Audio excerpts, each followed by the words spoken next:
Namah Shivaya.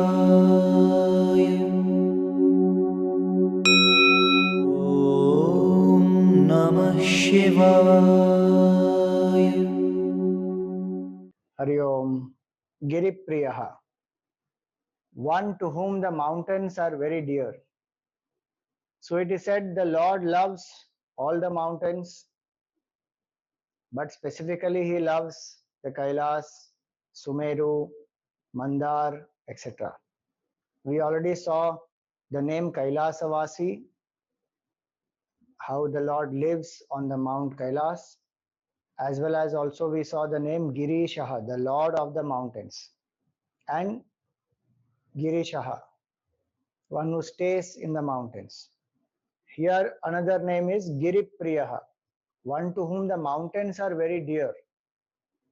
Why the Lord loves the mountains?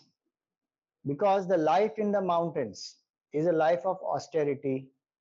Also, there is a lot of solitude.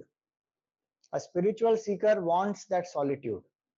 Just like a scientist wants that solitude to go into the laboratory and do the research, in the same way, the Lord loves to be in solitude and dive deep within, remain absorbed in the self. Third, the life in the mountains also is symbolic of great amount of purity of mind, away from the distraction of the senses, sense pleasure, sense objects. There is a certain purity that one develops. Fourth, the mountains also indicate fearlessness, because there are different types of mountains and there are many wild creatures, there are wild animals, many dangers are there to live on a mountain, but one who is fearless lives and loves the mountains. Fifth, the mountains also symbolize sacredness. Many times, especially the mountains like Kailash, Mandar, Meru, etc., they are abodes of great rishis, sadhus, sannyasis, bhaktas who have spent their time on these mountains, meditating, doing their sadhana, and some of them are also involved in great selfless acts for the whole universe. Like we saw, the Meru mountain was used as the bow to destroy Tripurasura. Also, for Samudra Manthan, it was the mountain which was used for churning. So these are also symbols of great amount of selflessness, sacredness, and hence the Lord loves these qualities. Sixth, the mountains, as we saw, are the symbols of steadiness, stillness, silence, no disturbance there. A seeker needs that type of an environment to dive deep and to go beyond body identification. Seventh, mountains also symbolize the sadhana process itself. Like we discussed earlier, the broad base of Karma Yoga is required, then Upasana, and then Jnana is the peak. Staying at the peaks of the mountains means reveling in the knowledge of the Absolute Self. And Bhagwan stays in the mountains, in the natural environment of the mountains. He has not built a great palace or a luxurious resort and is not living there in comforts. Amidst the mountains, in the natural surroundings, the Lord remains, bearing all the different types of weathers, whether it is heat, cold, rain, thunder, storm, cyclone, snow, anything. That is a sign of self-mastery over the body and the mind. Otherwise, we generally seek comfort, but the Lord lives in the open, in the mountains, as it is. Hence, the Lord is the one who loves the mountains, Giripriyaha. May all these qualities that the mountains represent, may they come into us. And also when we visit the mountains, may we have these qualities in the mind and visit these mountains with this attitude to live in silence, to live in solitude, to live in tapasya, to do sadhana. May we not just visit them as tourist places or places of just some natural beauty. No doubt they are great places of natural beauty also. And there is a certain charm about these mountains. Their size is huge, and they also remind us of the grandeur and the greatness and the glory of the Lord. Compared to the mountains, we are very small. So, those who love mountains, meaning those who love to let go of the ego, and those who love to embrace the grandeur of the absolute. It is a grandeur of Bhagavan, it is a grandeur of Prakriti also.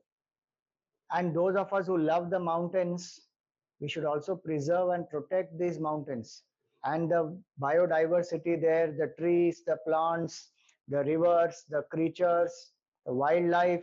We have to protect and preserve these. Otherwise, when we go there as human beings, we crowd it, we destroy the whole place, we cut down the trees, we build many houses there. A lot of destruction happens through us in the mountains. When we go to these mountains, when we love these mountains, we should ensure we don't destroy the mountains, we don't pollute the mountains with all the garbage and the plastic and the uh, bottles of cool drinks and cans, etc. It is our responsibility to preserve and protect, because those whom we love and those things that we love, we don't want to harm, hurt, or destroy those things. So let us remember these aspects, and we also become truly lovers of these mountains and the qualities that these mountains represent, and ultimately realize our oneness with the lover of the mountains, Lord Shiva. One more beautiful reason is that many of these mountains have caves, and so sometimes the Lord goes and stays in these caves also, like we saw in the name Andhakasura Sudanaha. Bhagwan and Mother Parvati both went to the mountains to spend some time, and they lived in the caves there. So these caves provide that environment of protection, as well as solitude, as well as a person needs that type of a conducive environment where there is not bright light, where one is able to withdraw and stay still without nature disturbing the body. So we find many great rishis live inside the caves. It helps them to get into the state of samadhi very fast. Hence, you will find on many great mountains there are these caves, and there are many great rishis, sadhus, sannyasis, tapasvis, even today, who are meditating.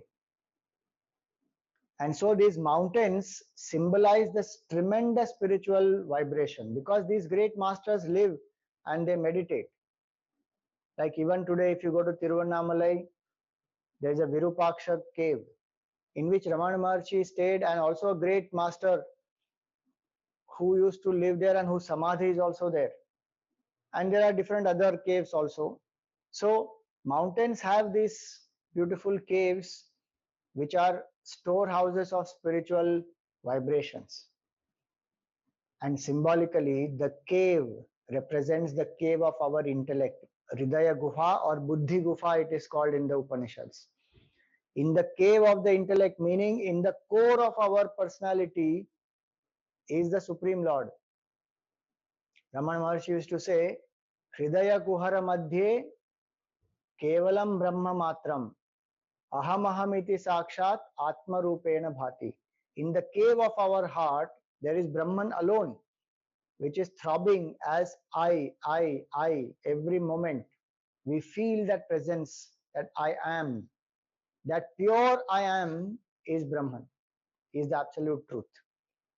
To experience that, the great rishis go into the caves in the mountains and withdraw from the body, mind, intellect to realize that absolute self. So may we also explore not only the external cave, but learn to go deep into the cave of the heart, cave of the intellect, and realize the absolute.